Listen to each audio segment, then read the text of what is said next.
ভালোবাসা, মাফিয়া ও রহস্যর গল্প পেতে আমাদের এই চ্যানেলটি সাবস্ক্রাইব করে পাশে থাকা বেল আইকনটি বাজিয়ে দিও। কেমন?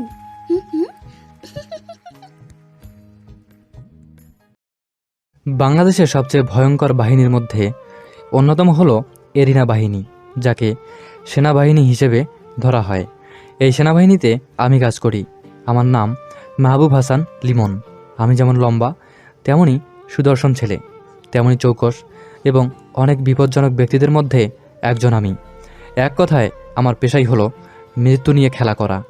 আমি মিশনে গেলে কেউ বেঁচে ফিরতে পারবে কি না তা কেউ বলতে পারে না। আমার কাজ হচ্ছে ওই মিশনগুলো শেষ করা, যার জন্য আমাকে সবাই কিলার ম্যান বলেই জানে। এখন শুধু আপনারা আমার সম্পর্কে এটুকুই জেনে রাখুন, কেননা এর চেয়ে বেশি বলাটা প্রয়োজন হবে না। চলুন এবার তাহলে গল্পে ফেরা যাক। আজকে একটা মিশন শেষ করার জন্য আমাকে যেতে হবে, তাই বড় অফিসার আমাকে ডেকে পাঠায়। স্যার, আমাকে ডেকেছেন? হ্যাঁ, তোমাকে ডেকেছি যে কারণে আজকে তোমাকে একটা মিশনে যেতে হবে এবং ওই মিশনটা অনেক ভয়ঙ্কর। স্যার, আপনি কি ভুলে গিয়েছেন আপনি কাকে কি বলছেন? আমি জানি লিমন, এটা তোমার জন্য স্বাভাবিক, তাই এই মিশনে তোমাকে একাই যেতে হবে। কি বলছেন কি? আমাকে একা যেতে হবে? হ্যাঁ, একা। কেননা এই মিশনে অন্য কোনো অফিসার যেতে রাজি হবে না, তাই তোমাকেই যেতে হবে ওই মিশনে। তাহলে স্যার, আমার যাওয়ার জন্য সব রেডি করুন, আমি রেডি হয়ে আসতেছি। তুমি তাহলে তোমার জিনিসপত্র নিয়ে মিশনে চলে যাও, তবে তুমি চিন্তা করো না, তোমার সর্বোচ্চ নিরাপত্তার ব্যবস্থা করব আমরা। ঠিক আছে স্যার, আমি তাহলে কিছুক্ষণ পর আসতেছি। এইদিকে আমি বড় অফিসারের সাথে কথা বলে বের হয়ে যাই, কেননা আজকের মিশনটা খুবই ভয়াবহ। এই মিশনটা এতটাই সাংঘাতিক যে সেজন্য এই মিশনে অন্য অফিসাররা যেতে রাজি হচ্ছে না।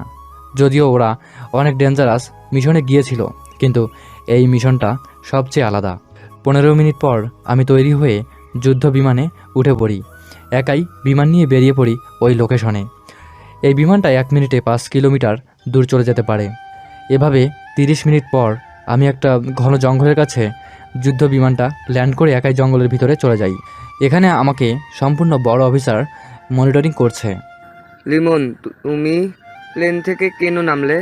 বিমান নিয়ে ভিতরে গেলে না জানি কোন দিক থেকে মিসাইল ছাড়ে, তাই এখানে রেখে ভিতরে প্রবেশ করব। ঠিক আছে, আমরা তোমাকে এখন থেকে প্রোটেক্ট করার চেষ্টা করব। স্যার, তাহলে এবার অনুমতি দেন, আমি ভিতরে ঢুকব। বেস্ট অফ লাক লিমন, তোমার উপর আমার সম্পূর্ণ বিশ্বাস আছে। আমি চাই তুমি মিশনটা শেষ করে ফিরে এসো। ওকে স্যার, তাহলে মিশন শেষে আমি আপনার সাথে কথা বলবো। ওকে লিমন, তবে নিজের খেয়াল রাখবে। এরপর আমি ওই ঘন জঙ্গলের পথ ধরে ভিতরে ঢুকে যাই। আমার চোখে হলোগ্রাম লাইট ছিল, যার জন্য যতই অন্ধকার হোক না কেন একজন মানুষের এবং গাছ ও বিল্ডিংয়ের অস্তিত্ব খুব সহজেই বোঝা যায়। এতে করে সব দিক দিয়ে রাতের বেলায় এই অপারেশনগুলো করতে সুবিধা হয়। হলোগ্রামের সাহায্যে অনেক জায়গায় লুকানো লোকগুলোকে আমি খুব সহজেই মেরে ফেলি, কেননা রাতে আমি হলোগ্রামের সাহায্যে সব কিছু দেখতে পাচ্ছি, কিন্তু ওরা কিছু না দেখতে পেয়ে মারা পড়েছে। তার উপর পুরো জঙ্গলের মধ্যে ল্যান্ডমাইন, ভুলেও একটায় পা পড়লে এখানেই আমার কাহিনী শেষ। আমি খুব সাবধানের সাথে লোকগুলোকে মারছি, সাথে ভিতরে ঢুকতে থাকি। এভাবেই ঢুকতে ঢুকতে প্রায় 70 জন লোককে আমি মেরে ফেলি।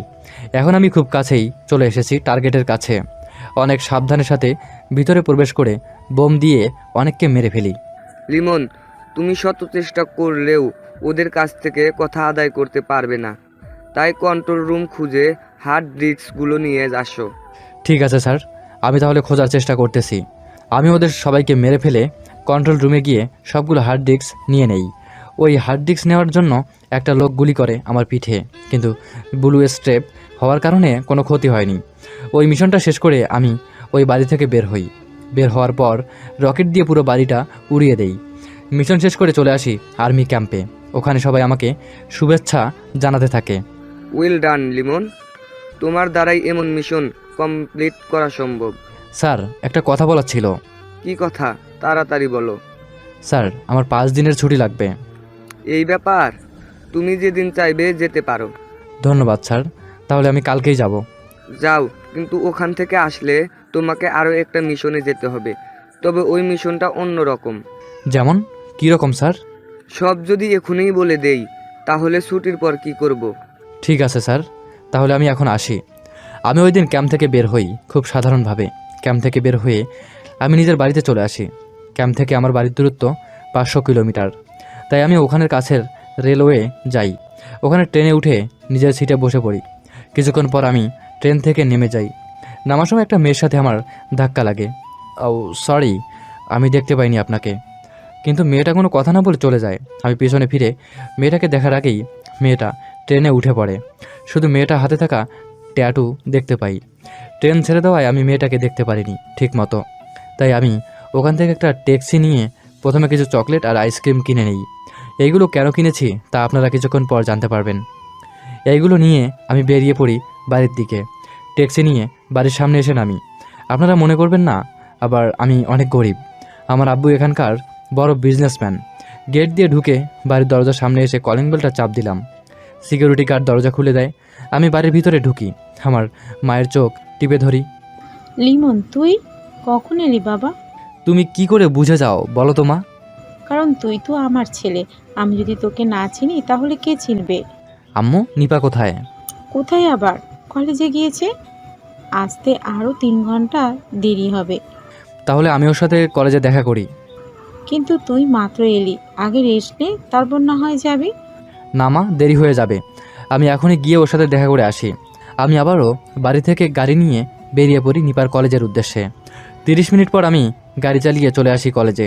ওখানে সব শিক্ষকই আমাকে চিনে, কারণ আমি এই কলেজেই পড়েছি। তবে কিছুদিন পর নিপাও এই কলেজ থেকে অন্য ভার্সিটিতে ভর্তি হয়ে যাবে। আমি অনেক খোঁজাখুঁজির পর নিপাকে খুঁজে পেলাম, তাও ক্যান্টিনের ভেতরে। তাই আমি চুপি চুপি নিপার চোখ হাত দেই। কে কে আমার চোখে হাত দিয়েছে? কথাগুলো বলে নিপা হাত দিয়ে ছুঁয়ে দেখে কার হাত। কিন্তু নিপার বেশি সময় লাগেনি কার হাত এটা তা খুঁজে বের করতে। ভাইয়া, তুই এইখানে? হ্যাঁ, আমি এখানে। বাড়িতে গিয়েছি, তোকে দেখতে পাইনি, তাই কলেজে চলে এসেছি। তা ভাইয়া, আমার জন্য কি এনেছিস? ওইগুলো বাসায় আছে, গেলেই পাবি। ভাইয়া, তোর সাথে আমার বান্ধবীদের পরিচয় করিয়ে দিই। আমরা সবাই একসাথে ভার্সিটিতে ভর্তি হব। তাছাড়া 2 বছর ধরে ভালো বন্ধুত্ব আমাদের মধ্যে। তাই তুই ওদের সাথে পরিচিত হ। আমি ওদের সাথে পরিচিত হয়ে নেই, একজন একজন করে। আজকে যেহেতু আমি এসেছি, তাই সব বিল আমিই দেব। ভাইয়া, তুই কেন দিবি? কোনো কথা নয়, আমি সব দিব। ঠিক আছে, তুই দিস। এখন তাহলে আমরা খাবার খাই। ওরা সবাই মিলে খাবার খাচ্ছিল, তখন কয়েকটা বখাটে ছেলে আসে ক্যান্টিনে। ওরা ওখানে এসেই বাজেভাবে কথা বলতে থাকে আমাকে ও আমার বোনদের। দেখ দেখ, কেউ একটা পায় না আর কেউ 5টা নিয়ে ফুর্তি করে। এই বেয়াদব ছেলে কোথাকার, মুখ সামনে কথা বল, নয়তো মুখ ভেঙে দিব। তাই নাকি? তুই কি জানিস না আমি কে, কি আমার পরিচয়, তা কি তুই ভুলে গিয়েছিস? না, ভুলিনি। তুই কি করে ভুলে গেছিস আমাকে? তাতে কি, একটা ছেলে অথচ 6টা মেয়ে, বেশি হয়ে গেল না? তার চেয়ে ভালো আমাদের ভাগে কয়েকটা দিলে কেমন হয়? চুপ কর বেয়াদবের বাচ্চারা। কথাটা শুনে রকির গায়ে লাগলো, তাই যেই নিপার হাত ধরতে যাবে তখনই আমি রকির হাত ধরে ফেলি। তোর এত বড় সাহস, আমার হাত ধরেছিস? হাত ধরতে কারো সাহস লাগে নাকি? কথাটা বলে রকির গালে একটা থাপ্পড় দেই। এতে করে ওর মুখ অনেক লাল হয়ে যায়। ক্যান্টিনে সবার সামনে থাপ্পড় খাওয়াতে রকি অনেক রেগে যায়, যার ফলে ওর সাথে থাকা ছেলেগুলো আমাকে মারতে আসে। আমি ওদের সবাইকে মেরে মেরে মাটিতে শুয়ে দেই, কারণ আমি ওদের এমন করে মেরেছি যাতে ওরা সহজে উঠে দাঁড়াতে না পারে। হ্যাঁ, ঠিক তাই হলো। ওরা মার খেয়ে শুয়ে আছে মাটিতে। এবার পালা রকির। রকি মারতে আসলে ওকেও মেরে মাটিতে শুয়ে দেই। ওদের সবাইকে মেরে আমি সবার উদ্দেশ্যে বললাম, সবাই কান খুলে শুনে রাখো, এরপর থেকে যদি কেউ এমনটা করো বা কারো থেকে যদি শুনি, তাহলে এদের মতো হাল করে ছেড়ে দেব। কথাটা মনে রাখবে সবাই। নিপা, চল এবার বাসায় যাই। এরপর আমি নিপাকে নিয়ে বাসায় চলে আসি। বাসায় এসে নিপা নিজের রুমে ফ্রেশ হতে চলে যায়। অন্যদিকে আমি ফ্রেশ হতে চলে যাই। আমি ফ্রেশ হয়ে এসে দেখি নিপা আমার রুমের ভিতর ব্যাগ থেকে চকলেট আর আইসক্রিমগুলো বের করে নিচ্ছে। তোর কি একটুও লজ্জাও করে না বড় ভাইয়ের ব্যাগের ভিতরে কি আছে তা দেখতে? ওই, লজ্জা কেন করবে? আমি তো আমার জিনিসগুলো নিতে এসেছি। বোন, তুই তো জানিস আমি বেড়ানোর জন্য আসিনি, তবু আসার সময় তোর পছন্দের জিনিসগুলো নিয়ে এসেছি। তুই এইগুলো নিয়ে রুমে যা, আমি খাবার খেয়ে একটু ঘুরতে বের হব। ঠিক আছে ভাইয়া। নিপা ওইগুলো নিয়ে নিচে চলে যায়। অন্যদিকে আমি রেডি হয়ে নিচে নামি। আমি নিপা আমরা দুজনে খাবার খেয়ে নেই। নিপা খাবার খেয়ে নিজের রুমে চলে যায়। অন্যদিকে আমি বাসা থেকে বের হয়ে আমার আব্বুর অফিসের দিকে চলে যাই। অফিসের সবাই আমাকে চেনে না, তাই আমি আব্বুকে কল দিয়ে বললাম নিচে কাউকে পাঠিয়ে দিতে, যাতে করে আমাকে কেউ কোনো প্রশ্ন এবং কোনো বাজেভাবে না আটকায়। কিছুক্ষণ পর সিকিউরিটি আমাকে ভিতরে নিয়ে গেল। ওখান থেকে আমি আব্বুর রুমে চলে গেলাম। আসতে পারি? আসো আসো, ভিতরে আসো। তুমি কখন এলে বাড়িতে? আমি তো সকাল 11টায় এসেছি, কিন্তু তুমি দুপুরে বাসায় আসলে না কেন? দেখতেই তো পাচ্ছ কত কাজ পড়ে আছে। এত কাজ করো কেন আব্বু? তুই কি কম কাজ করেছিস? কত রিস্ক নিয়ে তোকে কাজগুলো করতে হয়। তোকে তো বলেছি ওই কাজ ছেড়ে আমার ব্যবসায় এসে হাত লাগা, কিন্তু তুই তো কোনো কথাই তো শুনছিস না। থাক আব্বু, তুমি তোমার কাজ নিয়ে থাকো, আমাকে আমার কাজ করতে দাও। আমি আর 3 দিন থাকবো, এরপর চলে যাব আমি। কি, এত অল্প সময় থাকবি? হ্যাঁ আব্বু। আচ্ছা আব্বু, আমি গেলাম। আমি অফিস থেকে বের হয়ে ওই শহরটা ঘুরে দেখি, তখন আবারও ওই ট্যাটু থাকা হাতটা দেখতে পাই। সেজন্য গাড়ি নিয়ে মেয়েটার পিছু নিতে থাকি, কিন্তু নিমিষেই মেয়েটা হারিয়ে যায়। কি করছিস কি লিমন? যেখানে তোর হাত থেকে কোনো সন্ত্রাসী পালাতে পারে না, সেখানে সামান্য একটা মেয়ে হারিয়ে গেল। কথাগুলো আমি নিজেই নিজের মধ্যে চিন্তা করতে থাকি। ওই দিনের মতো আমি বাসায় চলে আসি। বাসায় এসে রুমের মধ্যে রেস্ট নিতে থাকি। তখনই আমার বড় স্যার কল দেয়। হ্যাঁ স্যার, বলুন। তোমাকে কি করে যে কথাটা বলি। কি কথা স্যার, বলুন। তোমাকে কালকেই ক্যাম্পে আসতে হবে। আমি জানি তোমার আরও 3 দিন ছুটি আছে, কিন্তু ইমার্জেন্সি কাজের জন্য তোমাকে কালকেই আসতে হবে। চিন্তা করবেন না স্যার, আমি তাহলে সকালেই রওনা দেব। তা সকালে না, তোমাকে রাতেই আসতে হবে। কিন্তু স্যার, আমি আসার জন্য ট্রেন পাবো না। ট্রেনে কেন? আমি তোমার জন্য হেলিকপ্টার পাঠিয়ে দিব। 2 ঘন্টার মধ্যে তোমার বাড়ির ছাদে তুমি হেলিকপ্টার পেয়ে যাবে। ঠিক আছে স্যার। কল কেটে দিয়ে আমি বাবা মায়ের সাথে এবং নিপার সাথে কথা বলতে থাকি। সাথে আমি নিজের ব্যাগটাও গুছিয়ে নেই। ওই সময়ের ভিতরেই হেলিকপ্টার চলে আসে। হেলিকপ্টার আসলে আমি ওখানে উঠে পড়ি। সবার থেকে বিদায় নিয়ে 2 ঘন্টা পর আমি ক্যাম্পে চলে আসি। স্যার ডেকেছেন আমাকে? তোমাকে যে জন্য ডেকেছি, এই নাও ফাইল। কিসের ফাইল এটা স্যার? তুমি পড়লেই বুঝতে পারবে, তাই এটা আগে পড়ো, তারপর তুমি বুঝতে পারবে। কাল সকালেই তোমার মিশন শুরু হবে। আচ্ছা, তাহলে আমি যাই। আমি ওখান থেকে চলে আসি। এসে ফাইলটা পড়ে বুঝতে পারি। সকালবেলা আমি নিজের ব্যাগ নিয়ে এসে হাজির। Sir, I am ready. এই নাও, এই ফাইলে সব লেখা আছে। তোমাকে কোথায় যেতে হবে, কি কি করতে হবে, তার সব ডিটেলস এখানে আছে। আর একটা কথা, তুমি নিজের পরিচয় কাউকে দিতে পারবে না। আর না স্যার, আমার পরিচয় কেন দিব? আচ্ছা স্যার, এই মিশনে যদি লোকজনকে... না লিমন, এমন কোনো কিছু করা যাবে না। নিজেকে কন্ট্রোল করতে হবে, কেননা তোমাকে গ্রেফতার করলে তো তখন ছাড়াতে গেলে সব জেনে যাবে। ঠিক আছে স্যার, তাই হবে। তাহলে আমি এবার আসি। বড় অফিসারের থেকে বিদায় নিয়ে আমি চলে আসি রেলওয়ে স্টেশনে। ওখানে আমি টিকিটের জন্য লাইনে দাঁড়িয়ে আছি। 10 মিনিট পর আমি টিকিট হাতে পেলাম। টিকিট হাতে নিয়ে ট্রেনে উঠে পড়ি এবং নিজের কেবিনে গিয়ে শুয়ে পড়ি, কেননা ট্রেনে করে যেতে 5 থেকে 6 ঘন্টা সময় লাগবে। ততক্ষণ আমি ব্যাগটা মাথার নিচে দিয়ে ঘুমিয়ে পড়ি। এভাবেই কয়েক ঘন্টা যেতেই একটা মেয়ে এসে আমার কেবিনে ভিতরে আমার সামনে ছিঁড়ে বসে। মেয়েটা কিছুক্ষণ পর এত জোরে চিৎকার দিল যে আমার ঘুমটাই ভেঙে গেল। কি হয়েছে? আপনি এত জোরে চিৎকার কেন করলেন? আসলে রাতের বেলায় আমার ভয় করে। রাতের বেলায় ভয় করলে দিনে জার্নি করতে পারতেন। আমি কি জানতাম আপনি এই রুমের মধ্যে থাকবেন? প্লিজ একটু লাইটটা জ্বালিয়ে দিন না। লাইট জ্বালালে তো আমার নিজের ঘুম হবে না। আমার যে ভয় করছে। মেয়েটার কথা শুনে আমার একটু মায়া হলো, তাই লাইট জ্বালিয়ে দিলাম, তবে ডিম লাইট। অল্প অল্প আলোতে মেয়েটাকে বোঝা যাচ্ছিল, তবে পুরোপুরি না। এরপর আমরা দুজনে শুয়ে পড়লাম। কয়েক ঘন্টা যেতেই আমার ঘুম ভেঙে যায়, কেননা আমাকে এখন নামতে হবে।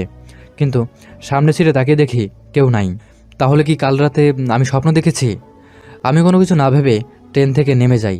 ফাইলে থাকা ঠিকানায় চলে যেতে থাকি। ওখানে একটা ট্যাক্সি করে আমি আমার ঠিকানায় চলে আসি। ওখানে গিয়ে আমি দেখি একটা পুরনো বাড়ি। আমি কোনো কিছু না ভেবে ভিতরে চলে যাই। ভিতরে গিয়ে ভালো করে দেখতে থাকি কোনো গোপন দরজা আছে কিনা। কিছুক্ষণ পর আমি সেই কাঙ্ক্ষিত দরজা পেয়ে গেলাম। খুব সাবধানে ভিতরে ঢুকে যাই। ওখানে সিঁড়ি দিয়ে নিচে নামি। ওখানে অনেক বড় একটা রুম দেখতে পাই, সাথে অনেক ধরনের অস্ত্রও দেখতে পাই। সব কিছু সাজিয়ে রেখেছে। তখনই কল আসে আমার ফোনে। রুমটা কেমন দেখলে? স্যার, আপনি কি করে জানেন আমি রুমের ভিতরে? কারণ রুমের সিঁড়ির কাছে ক্যামেরা আছে, এতে করে ওই রুমে কে যায় বা না যায় সব দেখা যাবে। কিন্তু তুমি যখন চলে এসেছো ক্যামেরাটা খুলে নিতে পারো।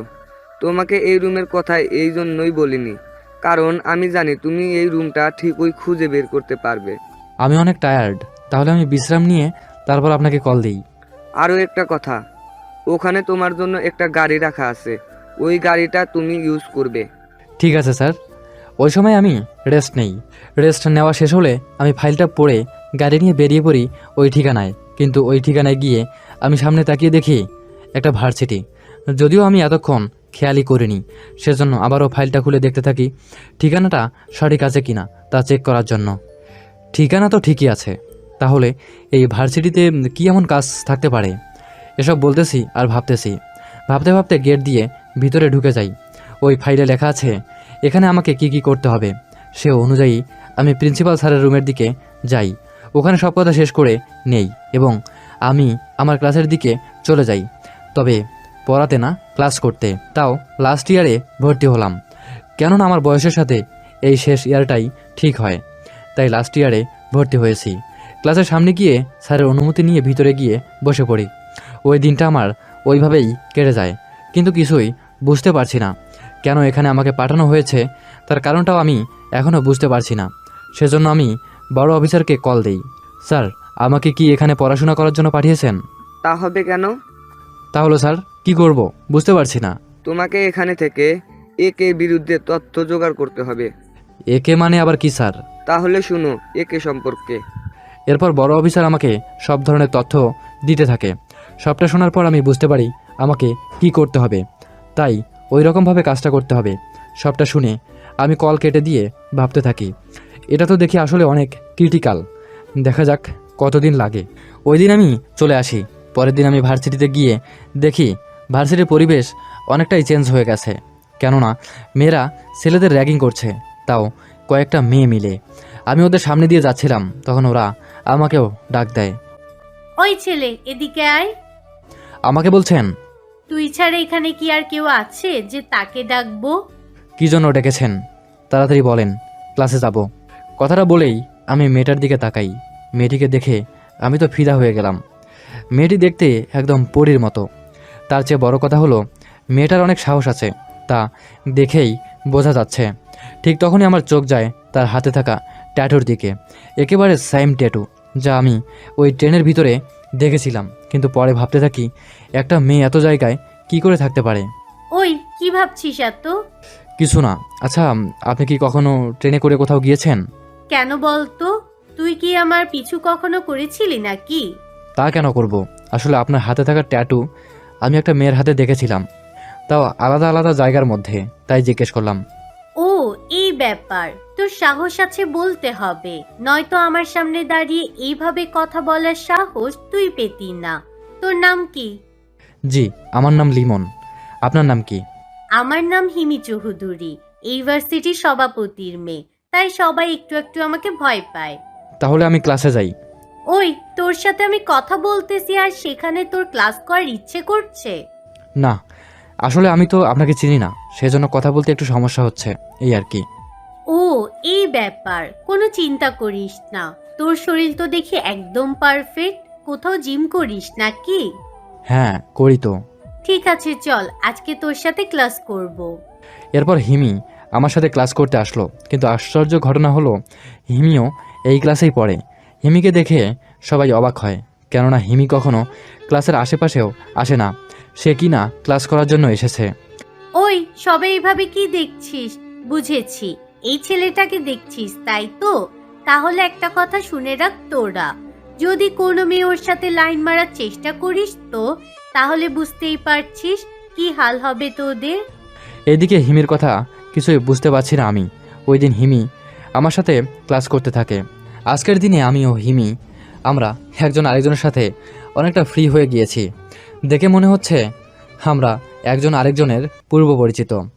আমরা কথা বলছিলাম, তখনই আমার হাতে থাকা ঘড়িটা বাজতে শুরু করে।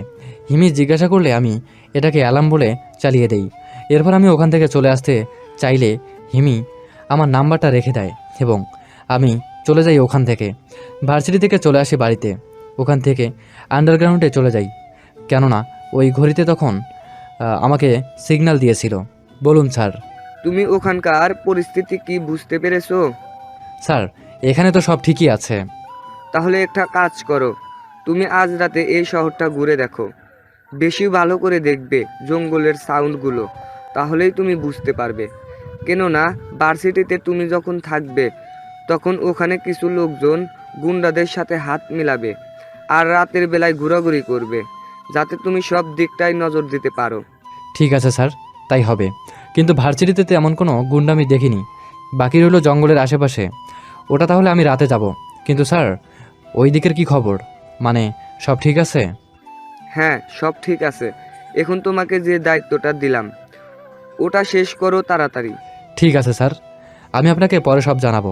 বিকেলবেলা আমি প্ল্যান করতে থাকি কোথায় যাব, কি করব তা প্ল্যান করে নেই ম্যাপ দেখে। রাতের বেলায় আমি বের হই গাড়ি নিয়ে, কেননা অন্য কোনো গাড়ি আমার জন্য ব্যবহার করা বিপজ্জনক হয়ে উঠবে। রাতে আমি গাড়িটা দূরে একটা জায়গায় রাখি। জঙ্গলের ভিতরে অনেকগুলো বাড়ি দেখতে পাই, সেজন্য দূরবীন দিয়ে বাড়িগুলো দেখতে থাকি, কিন্তু বাড়ির ভিতরে কেউ আছে কি না তা বুঝতে পারছি না। তাই হলোগ্রাম সিস্টেম অন করে নেই। বেশিরভাগই বাড়িতে মানুষের অস্তিত্ব বোঝা যাচ্ছে, কিন্তু তাও 5 থেকে 6 জন। কিন্তু অস্বাভাবিক কিছু এখনও চোখে পড়েনি। কিন্তু হঠাৎ করে একটা ভাঙা বাড়িতে দেখি অনেকগুলো মানুষের অস্তিত্ব বোঝা যাচ্ছে, তার সাথে হাতিয়ারও। তাই ওই বাড়ির দিকে যেতে থাকি। ওখানে গিয়ে দেখি মাস্ক পরা একটা মেয়ে কয়েকজন মানুষকে খুন করছে। ওখানে থাকা বাকি লোকগুলো একে বলে জয়ের ধ্বনি দিচ্ছিল। এতে আমার বুঝতে বাকি রইল না যে এদের মেন লিডারই হচ্ছে কোনো একটা মেয়ে। ওখানে থাকা সব কিছুর ছবি আমি উঠিয়ে নেই। ওই লোকগুলো বাড়ি থেকে চলে যাওয়ার 10 মিনিট পর আমিও বাড়িতে ঢুকে পড়ি। কি ভয়ঙ্করভাবে এদের মেরেছে ওই মেয়েটা, দেখে তো অবস্থাই খারাপ। একটা মেয়ে, সে কি না এতগুলো খুন করতে পারে, তা চোখে না দেখলে বিশ্বাসই হতো না। যাই দেখি এখানে অন্য কোনো রুম আছে কি না। ওরা তো লাশগুলোকে বাইরে নিয়ে যায়নি, তাহলে কোথায় রেখেছে লাশগুলো? হলোগ্রামে তো আর কিছু দেখতে পারলাম না, তাহলে কোথায় থাকতে পারে লাশগুলো? কথাগুলো আমি নিজে বলছিলাম। কথাগুলো বলে ওখানে ভালো করে খুঁজতে থাকি, কিন্তু কোনো গুপ্ত দরজা আমার চোখে পড়লো না। কিন্তু ওখানে থাকা একটা ছবি চোখে পড়লো আমার, তাই তাড়াতাড়ি করে ছবিটা হাতে নেই। কিন্তু ছবির পিছনেও এমন কোনো অস্বাভাবিক কিছু দেখলাম না। কিন্তু যখনই আয়নাতে হাত দিলাম তখনই ওখানে আলো জ্বলে উঠল এবং ফিঙ্গার ভুল দেখাচ্ছে। তখন আমার বুঝতে বাকি রইল না যে এখানে থাকা গুপ্ত দরজা খুঁজে পেতে হলে ফিঙ্গার দিতে হবে। কিন্তু কার ফিঙ্গার হতে পারে? আচ্ছা, ওই মেয়েটা নয় তো যে এই খুনগুলা করেছে? কিন্তু কাদের মেরেছে তাও তো জানতে পেলাম না। কিন্তু তার চেয়ে বড় কথা হলো, এই ছবিতে যদি ক্যামেরা থাকে তাহলে তো আমাকে দেখা যাবে। কথাগুলো নিজের মনে মনে বলছিলাম, তাই আমি ওই ফ্রেমের সাথেই মোবাইল কানেক্ট করে নেই, এতে করে ওই ফ্রেমে থাকা ভিডিওটি ডিলিট করতে পারি। ঠিক তাই হলো, ভিডিওটা ডিলিট করে দিলাম এবং 1 মিনিটের মতো ভিডিওটা অফ করে দিলাম, যাতে করে আমি এখান থেকে পালাতে পারি। এতে করে আমাকে এই ক্যামেরায় আর দেখা যাবে না, কেননা ওই লোকগুলো এখনও বাড়িতে যায়নি। তাই ভিডিওতে আমাকে দেখে ফেলার চান্স একদম কম। তাই সব কিছু ঠিক করে আমি ওখান থেকে চলে আসি। ওই বাড়ি থেকে কিছু দূর হেঁটে আমি গাড়িতে উঠে এবং নিজের জায়গায় চলে আসি। ওখানে এসে আমি আমার বড় স্যারকে জানাই, স্যার, আমি যতটুকু জেনেছি একে আসলে একটা মেয়ে। ওই মেয়েটি কয়েক ঘন্টা আগেও 5 থেকে 6 জন লোককে মেরে ফেলে। কিন্তু তুমি কেন ওকে আটকাওনি? তখন তো আমি শিওর ছিলাম না, তাছাড়া ওরা টের পেয়ে গেলে পালিয়ে যেত। আপনি চিন্তা করবেন না, আমি আমার স্টাইলে ওদের ধরবো। তোমার যা ইচ্ছে করো, কিন্তু সাবধানে থাকবে। ঠিক আছে, আমি এই দিকটা ঠিক করে আসব। আমি কথা বলে কল কেটে দেই। অন্যদিকে একে হচ্ছে আন্ডারওয়ার্ল্ডের টপ মাস্তানদের মধ্যে 1 নাম্বার। আজ পর্যন্ত সবাই শুধু একে নাম শুনেছে, কিন্তু ওকে কেউ দেখেনি। এমনকি একে যে একটা মেয়ে তাও ওর কিছু লোক ছাড়া কেউ জানে না, কিন্তু আমি জেনে গেলাম। অন্যদিকে একে ওর বাসায় আসতেই, কুইন, একটা ইনফরমেশন পেয়েছি। কি ইনফরমেশন? তাড়াতাড়ি বল, আমাকে বাসায় যেতে হবে। কুইন, আপনাকে ধরার জন্য আর্মি থেকে একজন লোককে এখানে পাঠানো হয়েছে। ও তাই নাকি? দেখি ওই ছেলেটার কত ক্ষমতা, আমাকে খুঁজে বের করতে পারে কি না। তা ওই ছেলেটা দেখতে কেমন, নাম কি, আর ডিটেলস কিছু জানিস? না কুইন, ওই ছেলেটাকে কেউ আজ পর্যন্ত ওর ফেস দেখেনি, ওর কোনো ডিটেলসও কেউ জানে না। বাহ, এই ছেলেটা দেখি পুরোই আমার মতো, কিন্তু আর্মিতে থাকে অথচ ওর চেহারা কেউ দেখেনি এবং নামটাও জানে না কেউ। জি কুইন, কারণ ছেলেটার মাথায় সব সময় হেলমেট থাকতো, যার জন্য ওর চেহারা কেউ দেখেনি। আর কিছু জানা গিয়েছে?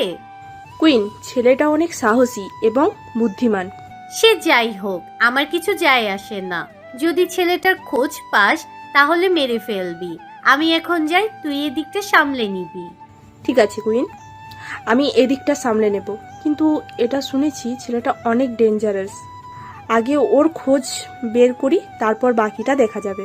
একে চলে যায় গাড়ি করে অন্যদিকে। তানু বাকিটা সবটা সামলাতে থাকে।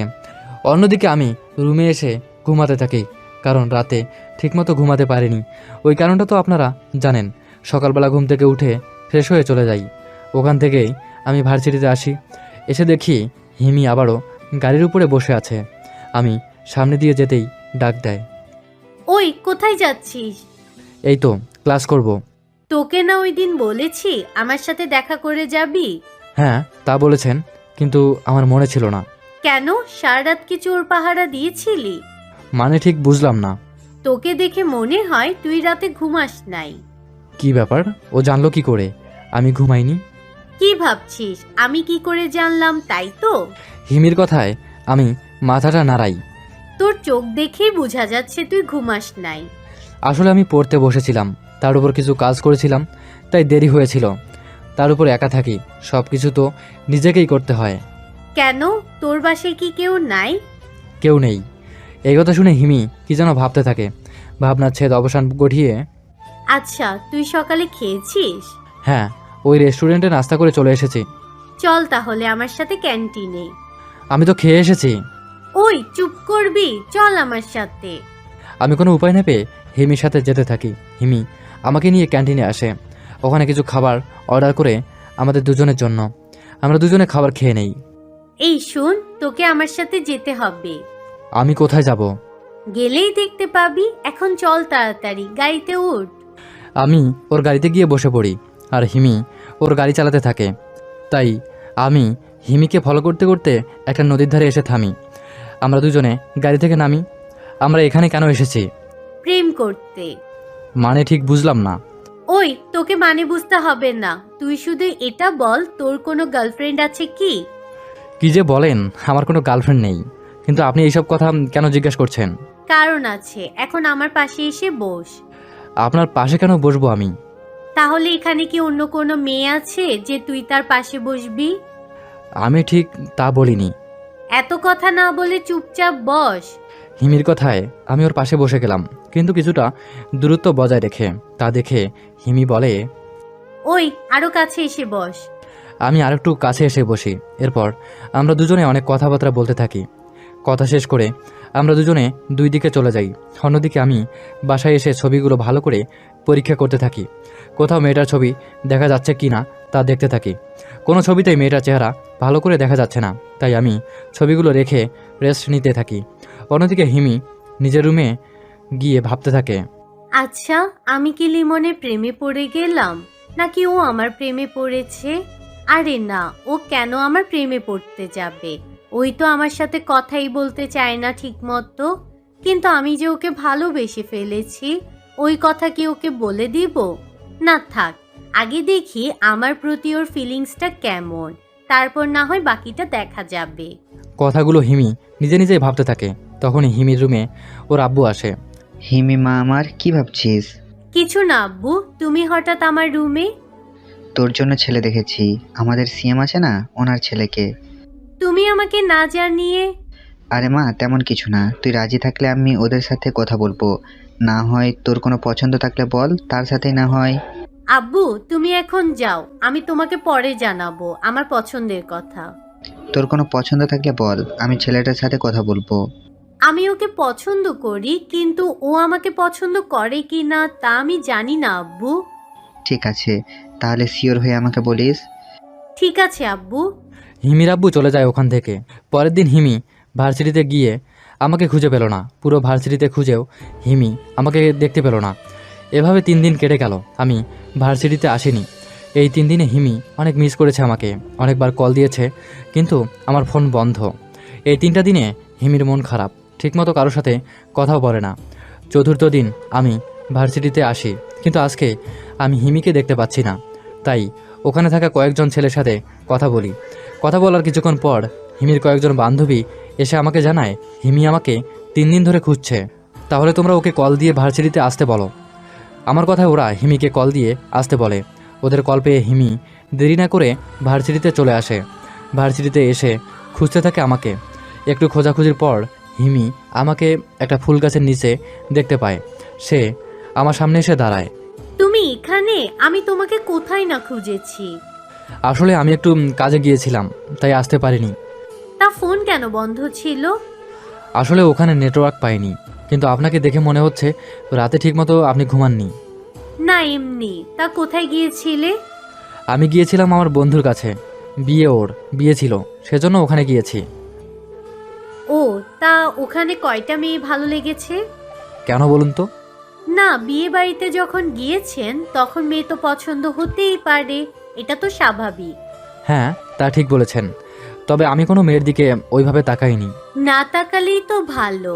তাহলে এবার চলো, তোমাকে নিয়ে একটু ঘুরতে যাব। গত কয়েকদিন আগেও তুই ছিলাম, কিন্তু আজকে তুমি হয়ে গেলাম। ওই, এতে কোনো সমস্যা? আমি যেভাবে বলে ডাকি না কেন? আমার কোনো সমস্যা নাই, কিন্তু এভাবে তাকাবেন না, আমার ভয় করে। এই কথা শুনে হিমি না চাইতেও হেসে দেয়।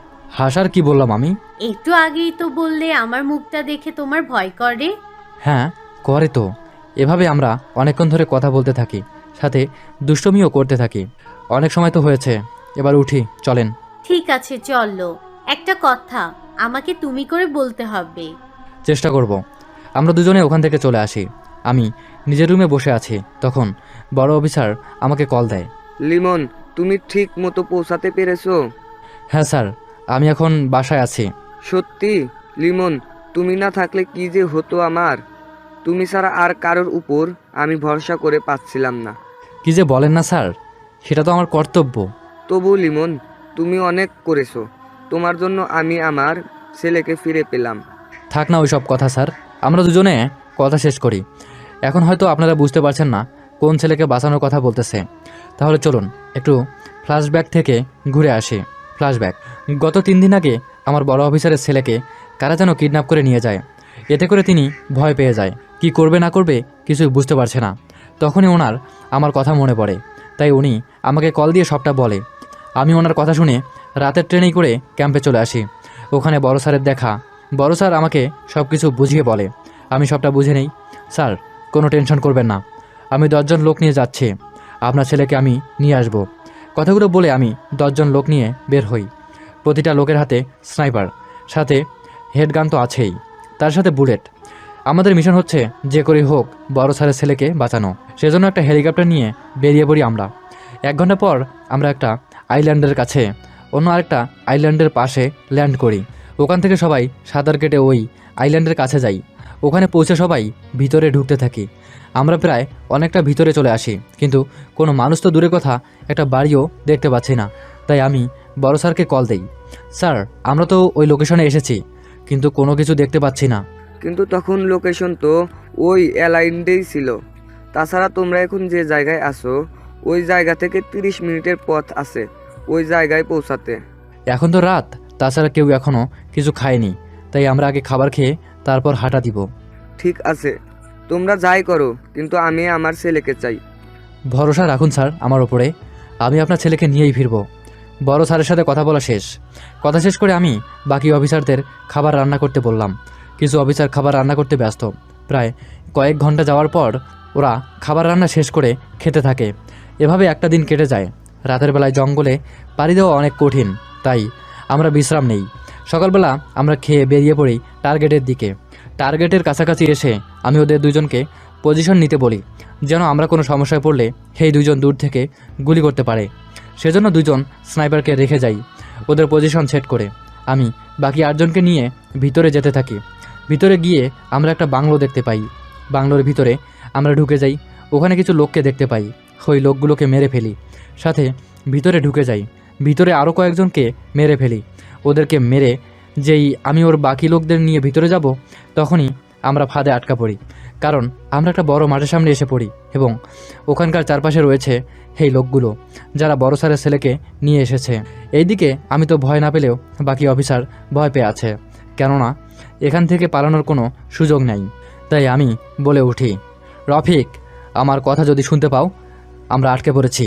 তাই আমাদের আশেপাশে যে লোকগুলোকে দেখতে পাবে ওদের সবাইকে মেরে ফেলো। এতে করে ওরা ঘাবড়ে যাবে, তাতেই আমরা গুলি করতে পারবো। আমার কথায় ওরা গুলি করে ওদের দলের 2 জন মরে যায়। এতে ওরা ওই জায়গা থেকে সরে গেলে আমি ও বাকি অফিসার এই মাঠ থেকে বের হয়ে নিজেদের পজিশন নিয়ে নেই। এতে করে আমরাও ওদের ওপরে হামলা করতে পারবো। কিছুক্ষণের মধ্যেই ওদের সবাইকে মেরে ফেললাম, কিন্তু আমার সাথে থাকা 2 জন অফিসার মারা যায়। আমি ওখান থেকে বের হয়ে যাই অফিসার 2 জনের ডেড বডি নিয়ে, এবং ওই ছেলেটাকেও উদ্ধার করে নেই এবং বড় অফিসারকে এই বিষয়ে কল দিয়ে জানিয়ে দেই। সোলজার, আমি চেয়েছি সবাইকে বাঁচিয়ে ফিরিয়ে নিয়ে যাব, কিন্তু আমি আমার কথা রাখতে পারলাম না। তবে আমার মিশনটা কমপ্লিট করতে পেরেছি, সেটাই অনেক। মিশনে এরকম অনেক রক্তক্ষরণ হবে, তাই ভয় পেলে চলবে না। আমরা আমাদের লক্ষ্য ঠিক রাখবো। তাই সবাই 2 মিনিট ওদের জন্য নীরবতা পালন করি। কথাগুলো গর্জন করে বললাম। আমার কথায় সবাই নীরবতা পালন করতে থাকে। নীরবতা পালন শেষে আমরা ওখান থেকে চলে আসি। আইল্যান্ডের কাছে এসে আমি এই আইল্যান্ড থেকে অন্য আইল্যান্ডে যাই এবং হেলিকপ্টারটা নিয়ে চলে আসি ওই আইল্যান্ডে। ওখানে আসলেই বাকি সব সোলজার উঠে পড়ে, সাথে ওই ছেলেটাকেও এবং শহীদ হওয়া সোলজারদেরও উঠিয়ে নেয়। ওখান থেকে যাওয়ার আগেই আমি রকেট লঞ্চ করি, ওই আইল্যান্ডে থাকা বাড়িটা ধ্বংস করে দেই, যাতে করে অন্য কেউ এখানে নিজেদের আস্তানা না বানাতে পারে। মিশন শেষ করে আমি ক্যাম্পে এসে বড় স্যারের হাতে ওনার ছেলেকে তুলে দেই এবং 2 জন সোলজারের মৃত্যুতে ওদের বাড়িতে বডিগুলো পাঠানোর ব্যবস্থা করি। এই মিশনটা শেষ করে আমি আবারও রাতে চলে আসি। ফ্ল্যাশব্যাক শেষ। ওখান থেকে আসার পর কি হলো তা তো আপনারা সবাই জানেন, তাই নতুন করে কিছু বললাম না। এইদিকে হিমির আজকের দিনটাও ওর কাছে অনেক ভালো লেগেছে, কারণ আমার সাথে ওর দেখা হলো সেজন্য। পরের দিন আমি ভার্সিটিতে এসে খোঁজ নিতে থাকি এখানকার ছোটোখাটো মাফিয়াদের ব্যাপারে। এতে করে আমি অনেক তথ্য জোগাড় করে ফেলেছি। এখন শুধু সময় বুঝে ওদের সাথে মোকাবেলা করতে হবে, তাহলেই হবে। কথাগুলো আমি ভাবছি, তখনই কেউ একজন আমার কাঁধে হাত রাখে। এতে আমি চমকে উঠি এবং পিছনে ফিরে তাকিয়ে দেখি হিমি। ও তুমি? আমি তো ভয় পেয়ে গিয়েছিলাম। ওই ছেলেগুলোর সাথে কি কথা হচ্ছিল? এমনি কোনো কথা নয়, শুধু একটু কথা বলছিলাম, এর বেশি কিছু না। ওই ছেলেগুলো খারাপ, তাই ওদের সাথে কথা বলবে না বেশি। ঠিক আছে, বলবো না। এই নাও কার্ড। 5 দিন পর আমার জন্মদিন, তাই তুমিও আসবে কিন্তু। ঠিক আছে, আমি অবশ্যই আসবো। একটা কথা, ওই দিন কিন্তু তুমি অনেক সুন্দর হয়ে পরিপাটি করে আসবে। কেন? আমার জন্য কি কোনো স্পেশাল কিছু হচ্ছে নাকি? হ্যাঁ, তা এলেই দেখতে পারবে। ওই দিনের মতো হিমি ওখান থেকে চলে যায়। হিমি এই কয়েকদিনে ভার্সিটিতে তেমন আসেনি। এতে করে আমার অনেক সুবিধাই হলো, কারণ হিমি থাকায় আমি অনেকগুলো কাজ করতে পেরেছি। এখানে খুঁজে খুঁজে খারাপ ছেলেদের থেকে তথ্য জোগাড় করতে থাকি। এইভাবে 5 দিন পার হয়ে যায়।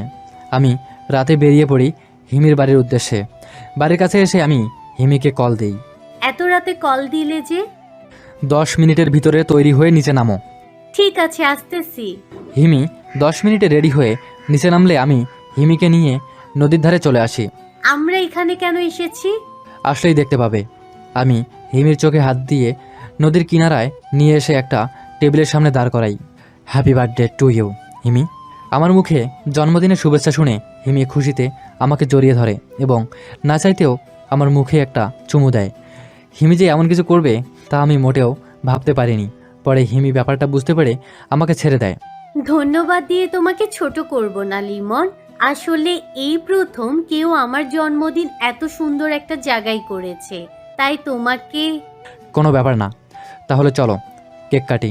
হ্যাঁ চলো, কেক কেটে তাড়াতাড়ি বাসায় যাব।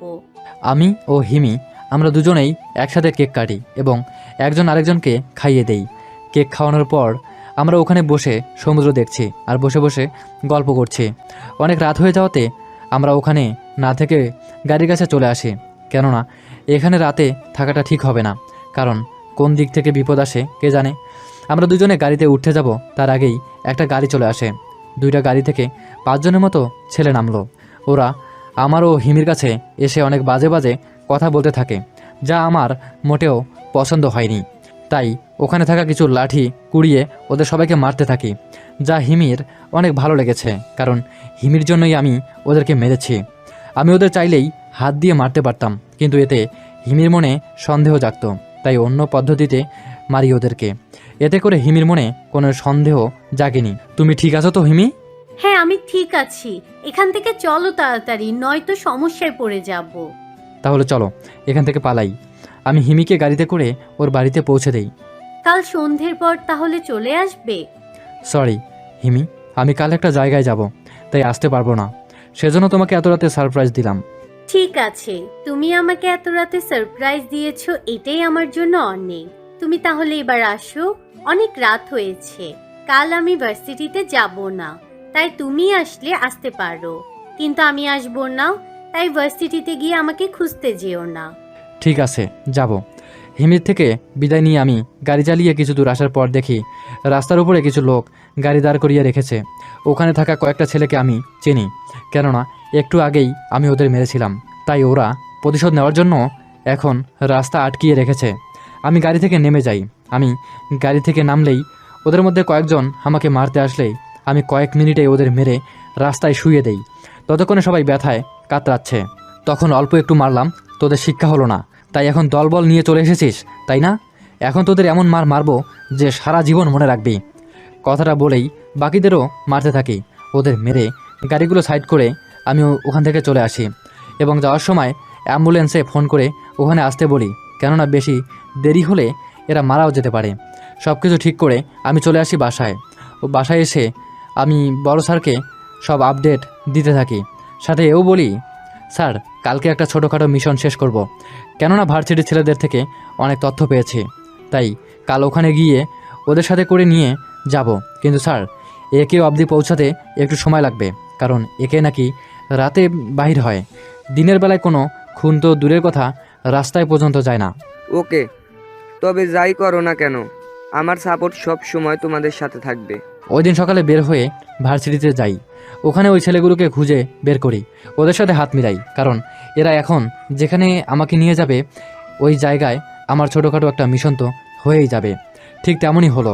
ওখানে আমি ছাড়াও আরও অনেক মেয়ে আছে। সবাইকে দেখে মনে হচ্ছে কলেজ ভার্সিটির ছাত্রছাত্রী।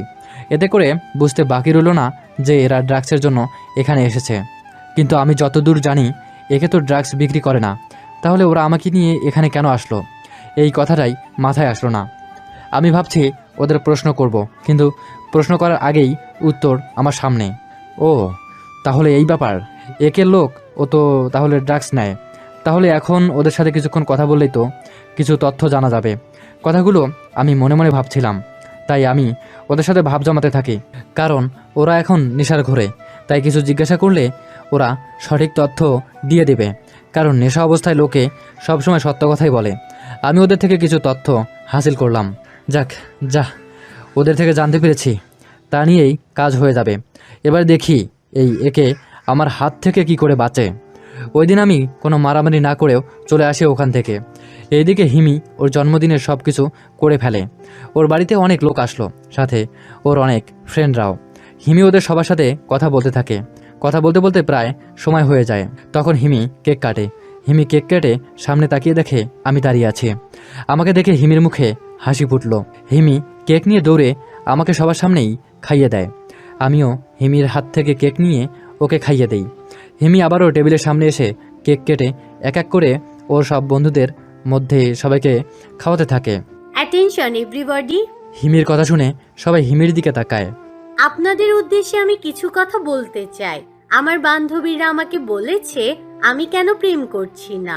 তাহলে আমি ওদের একটাই জবাব দিয়েছি, যতদিন না পর্যন্ত আমি নিজের মনের মতো মানুষ না পাবো ততদিন আমি কাউকে ভালোবাসবো না। কিন্তু কয়েকদিন আগে আমি আমার মনের মানুষ পেয়ে গেছি।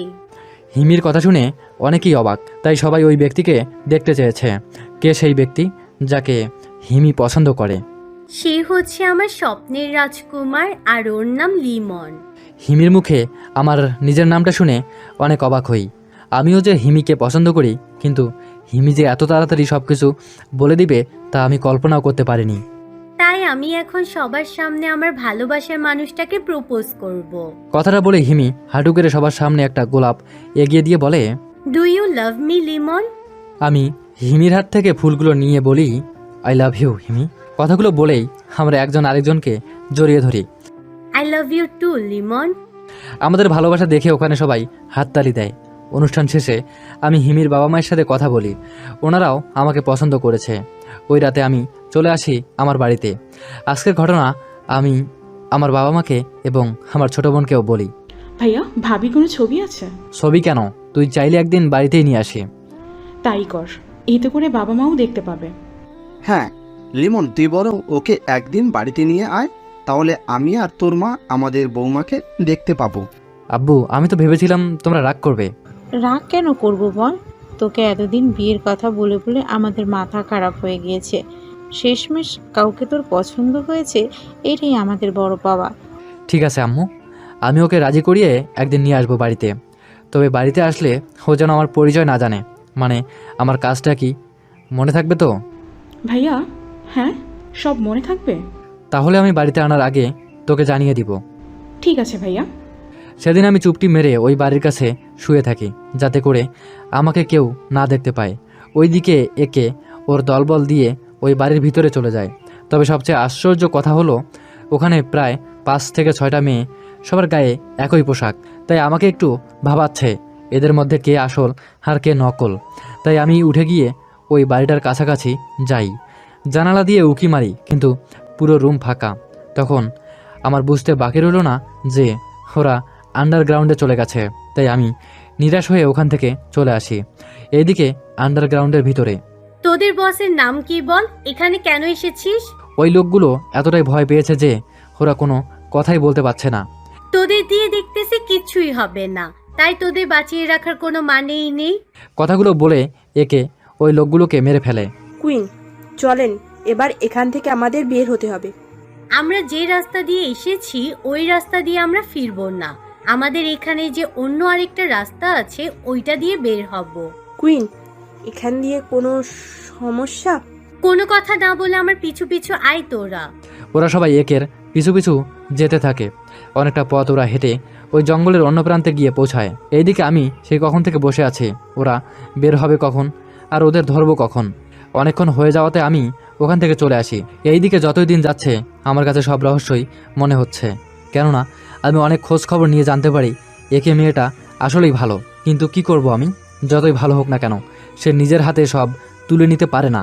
পরের দিন সকালে আমি ভার্সিটিতে আসি, আর কিছুক্ষণ পরেই হিমিও আসে। হিমি এসে আমার পাশে বসে। আমরা দুজনের মধ্যে অনেকক্ষণ ধরে কথা বলতে থাকি। এভাবেই আমাদের মধ্যে আরও অনেক ভাব হয়। এখন তো আমরা নিজেদের ছাড়া কোনো কিছু বুঝতেই পারি না। ধীরে ধীরে আমরা নিজেদের অনেক কাছে চলে আসি। এভাবেই আমাদের ভালোবাসা চলতে থাকে প্রতিনিয়ত। হিমি, তোমাকে একটা কথা বলতে চাই। কি কথা? তুমি যা বলবে আমি তাই করব। বেশি কিছু না, তোমাকে আমার সাথে যেতে হবে আমার বাড়িতে। তোমার বাড়িতে? কিন্তু কেন? কারণ আমার বাবা মা আর আমার আদরের ছোট্ট বোনটা তোমাকে দেখতে চায়, সেজন্য। ওনারা আমার কথা কি করে জানে? নিশ্চয় তুমি বলেছো। হ্যাঁ, আমি বলেছি। ওনারা আমার বিয়ে নিয়ে আমার অবস্থা পুরো খারাপ করে দিচ্ছে, তাই আমি ওনাদের তোমার কথা বলেছি। এখন ওনারা তোমাকে দেখতে চেয়েছে, তাই তোমায় আমার সাথে 2-3 দিনের জন্য আমার বাড়িতে যেতে হবে। ঠিক আছে, যাব তাহলে। আমাকে একদিনের সময় দাও, আমি সব কাজ গুছিয়ে তারপর কাল বিকেলে তোমার সাথে বের হব। আচ্ছা এটা বলো, যেতে কত সময় লাগবে? এই তো ট্রেনে করে যেতে 5 ঘন্টা লাগবে। কি, এত দূরে তুমি থাকো? হ্যাঁ, এত দূরে থাকি আমি। তাহলে তুমি কাল বিকেলে রেডি থেকো, আমি বাবা মাকে ও নিপাকে তোমার কথা জানিয়ে দিচ্ছি। আচ্ছা, তুমি নিপার সাথে ভিডিও কলে কথা বলবে?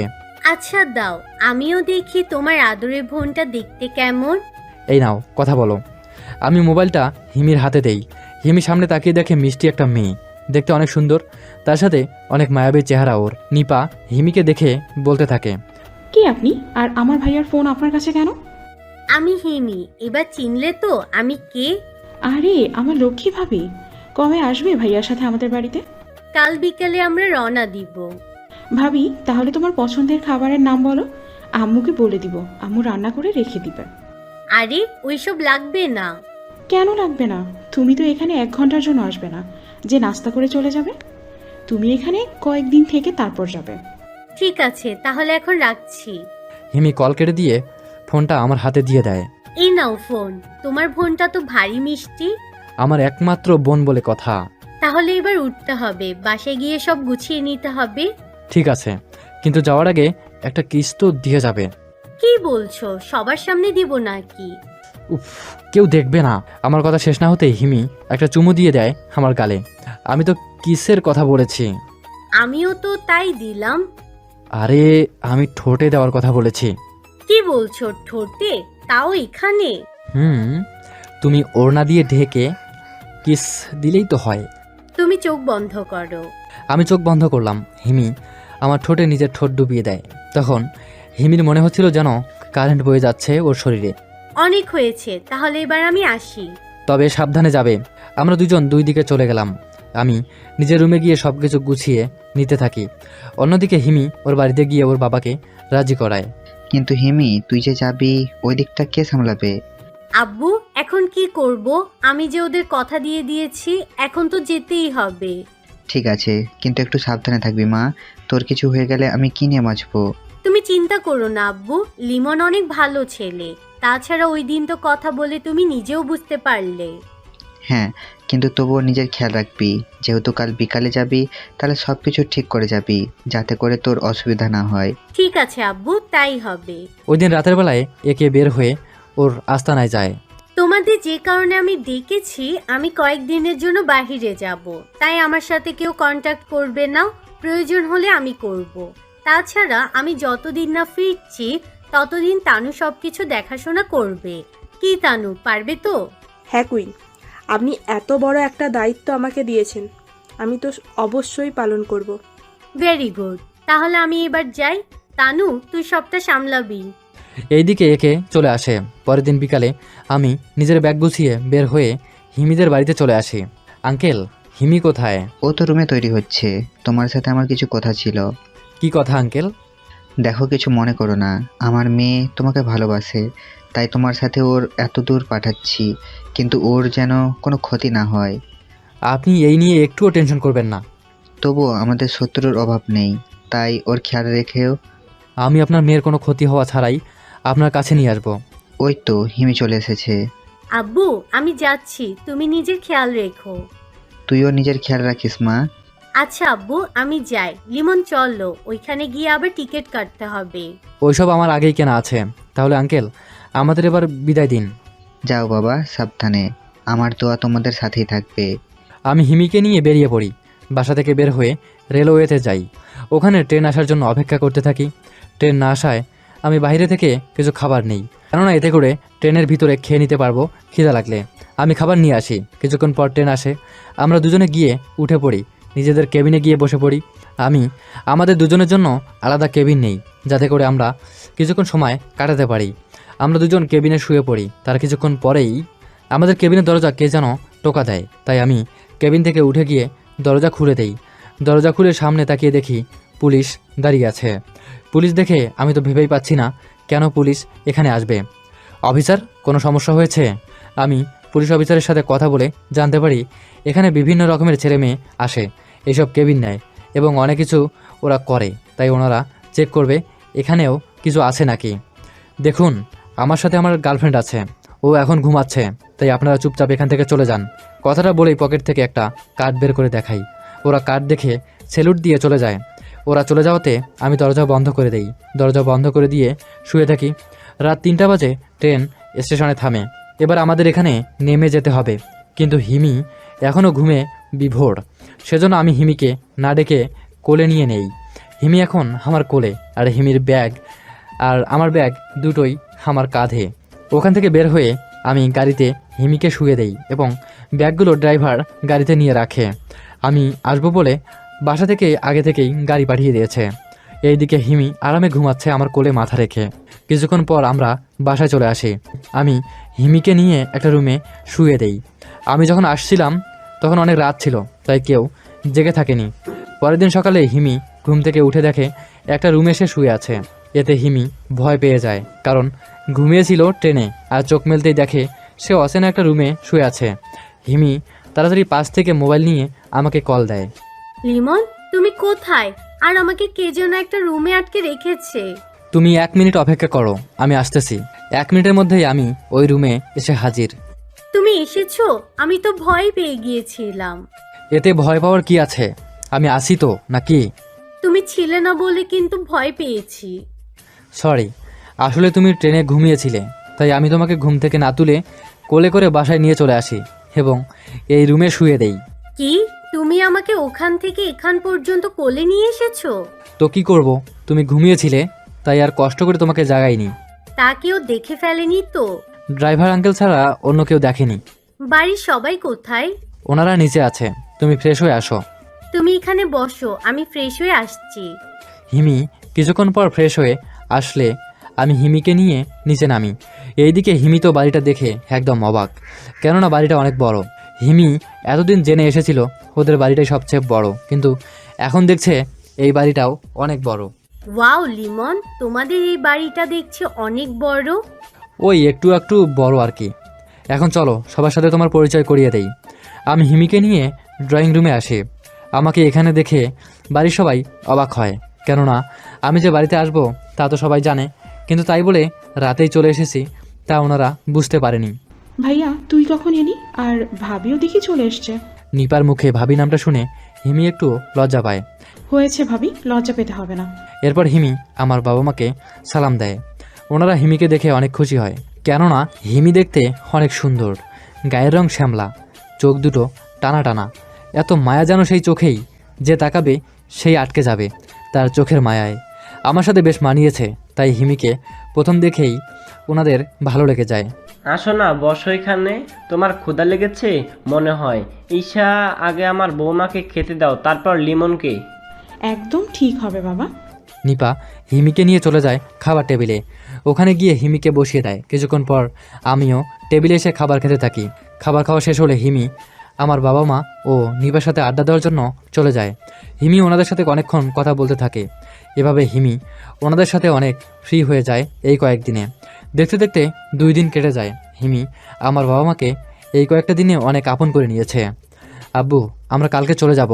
সে কি, এত তাড়াতাড়ি চলে যাবি? আব্বু, বুঝতেই তো পারছো এমনিতেই অনেক লেট হয়ে গেছে, তাই আমরা কালকের মধ্যেই রওনা দিব। হিমি, তুমি ব্যাগ গুছিয়ে রাখবে। আমার মুখে চলে যাওয়ার কথা শুনে হিমির মুখটা কালো হয়ে গেল।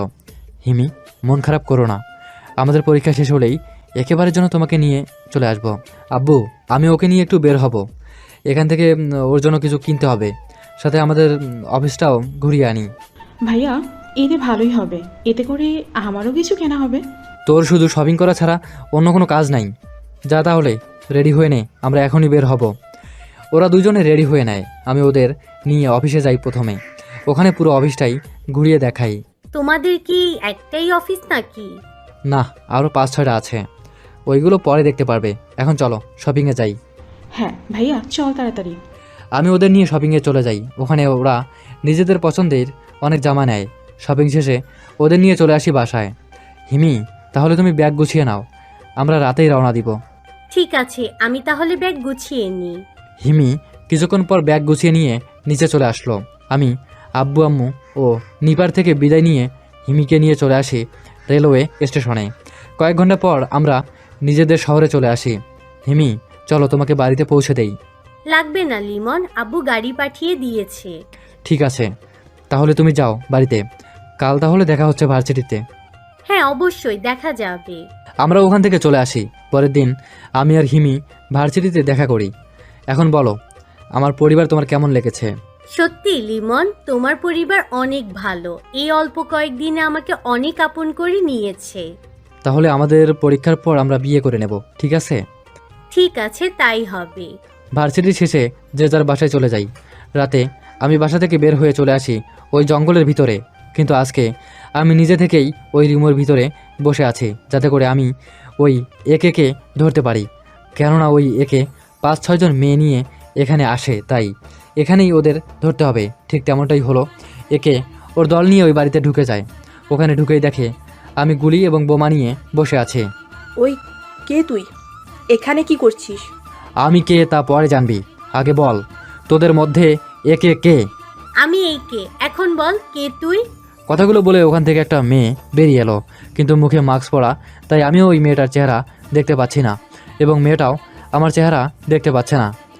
আমি কে তা একটু পরেই জানতে পারবি। বাহিরে ওই আওয়াজগুলো শুনতে পাচ্ছিস? ওইগুলো কমান্ডোর গাড়ি। তোরা স্যারেন্ডার না করলে ওখান থেকে বেঁচে ফিরতে পারবি না।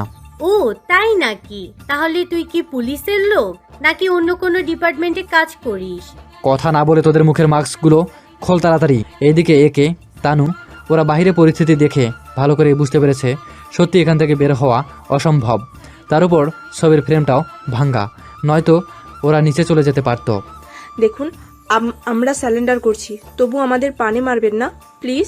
কোনো চালাকি না, মুখের মাস্ক খুলে হাতগুলো উপরে ওঠাও। এদিকে তানু একে কোনো উপায় না পেয়ে ওরা সবাই মাস্ক খুলে ফেলে, কিন্তু একে এখনও খোলেনি। এই যে হ্যালো, আপনাকে কি আলাদা করে বলতে হবে একে? এরপর একে ওর মাস্ক খুলে দেয়। আমি সামনে তাকিয়ে মেয়েটাকে দেখে হতভম্ব হয়ে যাই। আমার যেন পায়ের নিচ থেকে মাটি সরে যাচ্ছে। আমি পলকহীন তাকিয়ে আছি মেয়েটার দিকে। আমার সামনে থাকা মেয়েটা আর কেউ না, সে হলো হিমি। হিমিকে দেখে না চাইতেও আমার হাত থেকে বন্দুক পড়ে যায়। বন্দুক পড়ে যাওয়াতে তানু বন্দুকটা নিয়ে আমার মাথায় ধরে। এখন তুই আমাদের এখান থেকে বের করে নিয়ে যাবি। তানুকে এভাবে দেখে একে ও তার দলের বাকি সদস্যরাও ধরা না পড়ার একটা আশা দেখতে পায়, কেননা ওরা আমার মাধ্যমে এখান থেকে পালাতে পারবে। এইদিকে হিমি আমার দিকে তাকিয়ে কী যেন ভাবছে, কারণ আমার চোখ দিয়ে অনবরত পানি পড়ছে, তাই হিমি ঠিক খেয়াল করে। চিন্তা করিস না, আমরা তোকে মারবো না, তাই কান্না থামা। তুই শুধু আমাদের এখান থেকে বাঁচিয়ে দে, তাতেই হবে। লিমন ওর পকেট থেকে মোবাইল বের করে। মিশন ক্যান্সেল, তাই তোমরা চলে যাও এখান থেকে, ইটস মাই অর্ডার। আমিও অর্ডার দেওয়াতে কমান্ডোগুলো গাড়ি নিয়ে চলে যায়। ওইদিকে আমি এখনও দেয়ালে হেলান দিয়ে বসে আছি। তখন তানু বলে ওঠে, দেখ তো তোরা বাহির থেকে কমান্ডো গুলো গিয়েছে কিনা। ওদের মধ্যে একজন বাইরে ভালো করে দেখে জানায় সবাই চলে গেছে। কুইন, একে এখন কি করব? ওর মাস্কটা খুল। আমাকে দেখার পর এই একটা কথাও বলছে না, না এখান থেকে উঠেছে, তাই আগে ওর মুখটা দেখা। হিমির কথা মতো তানু মুখের মাস্ক সরালে এবার হিমি আমার চেহারা দেখে নিজেও বসে যায় আমার মতো। হিমি বসে যাওয়াতে বাকি সবাই হিমির দিকে অবাক হয়ে তাকিয়ে আছে। কুইন, একে কি মেরে ফেলবো, নয়তো এই আমাদের মেরে ফেলবে? হিমি তখনও চুপ করে আছে, যেন সে পাথর হয়ে গেছে এবং আমার মতো চোখ দিয়ে অনবরত পানি পড়ে চলেছে। এখন সবাই হিমিকে ঠিক করা নিয়ে ব্যস্ত, তাই আমি ওখান থেকে বের হওয়ার সময় হিমির কাছে যাই এবং হাতটা বাড়িয়ে দেই হিমির দিকে। হিমি আমার হাত ধরে উঠে দাঁড়ায় এবং আমার সাথে যেতে থাকে। তা দেখে তানু ও বাকিদের মাথায় কিছুই ঢুকছে না। হিমি যখন আমার সাথে যেতে থাকলো তখন তানু বা বাকিরা আর কিছু বলল না। হিমিকে গাড়িতে বসিয়ে আমি নিজেও গাড়িতে বসে পড়ি। হিমি এখনও আমার দিকে তাকিয়ে কান্না করছে। আমি গাড়ি চালিয়ে হিমিকে ওর বাড়ির সামনে নামিয়ে দিয়ে চলে আসি। আমি যাওয়ার পর হিমি আমাকে বলে, চিৎকার দিয়ে হাঁটু করে বসে যায়। হিমির চিৎকার শুনে রফিকুল ইসলাম বাড়ির ভিতর থেকে বের হয়ে হিমির কাছে আসে। কি হয়েছে হিমি, এভাবে কাঁদছিস কেন? বাবা, বাবা বলে ও আব্বুকে জড়িয়ে ধরে কান্না করতে থাকে। আব্বু, লিমন আমার আসল পরিচয় জেনে গিয়েছে। কিভাবে হলো এইসব? তাহলে শোনো। হিমি এবার ওর আব্বুকে ঘুরে যাওয়া সব কিছু বলতে থাকে। লিমন আমার সাথে একটু কথা বলেনি আব্বু। তুই চিন্তা করিস না, আমি লিমনকে বুঝিয়ে নিয়ে আসবো মা তোর কাছে। না আব্বু, এতেও কোনো কাজ হবে না আব্বু। ও কখনো আসবে না, কোনো দিনও না। লিমন এসেছিল মূলত একে মারতে, কিন্তু আজকে যখন ও জানলো আমি একে, তখন ও অনেক কান্না করেছিল। ও আমাকে নামিয়ে দিয়ে চলে গেল আব্বু। আমি ওকে অনেক ভালোবাসি আব্বু। এদিকে রফিকুল ইসলাম হিমিকে বাড়ির ভিতরে নিয়ে যায়। অন্যদিকে আমি বাসায় গিয়ে অনেক কান্না করি, কেননা যাকে আমি মারতে এসেছি তাকেই আজ আমি ভালোবাসি। ওই রাতে আমি আমার বড় স্যারের সাথে কথা বলি। ওনার সাথে কথা বলে ব্যাগ গুছিয়ে নেই। ততক্ষণে হেলিকপ্টার চলে আসে। আমি ওই হেলিকপ্টারে উঠে বসলে হেলিকপ্টার আমাকে নিয়ে ক্যাম্পে আসে।